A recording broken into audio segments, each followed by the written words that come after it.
बुद्धिजीवी मंच पक्षर दुई महान व्यक्ति को संबर्धित गंजाम एनएससी अंतर्गत जसोदा महिला डिग्री महाविद्यालय परिसर में बुद्धिजीवी मंच पक्षर एक संबर्धना उत्सव अनुष्ठित होता। यह उत्सव में महाविद्यालय प्रति प्राक्तन प्राध्यापक गोविंद चंद्र पंडा अध्यक्षता करथिले।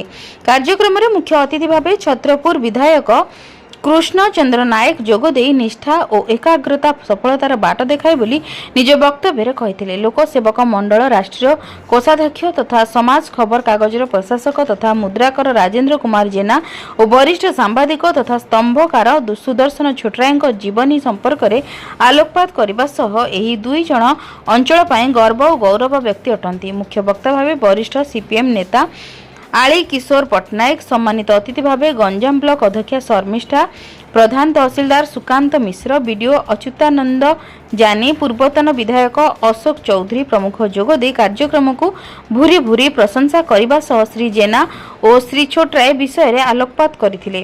कार्यक्रम आरंभ में बुद्धिजीवी मंचर आवाहक तथा अवसर प्राप्त प्रधान शिक्षक विजय कुमार विश्वाल कार्यक्रम संपर्क में प्रारंभिक सूचना देथिले।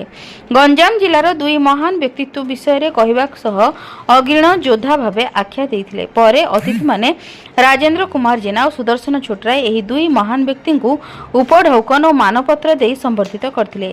परे एही दुई जन निज जीवनी संपर्क में आलोकपात करने सह उपस्थित छात्री माननकु भल मनीष हेबा पई उपदेश देथिले। गौरी शंकर पाढ़ी, महेश्वर बराड़, रवींद्र महांती, दिलीप छोटराय आलोचना रे अंशग्रहण करने सह दुई संबर्धित व्यक्ति को भूरी भूरी प्रशंसा गान करथिले।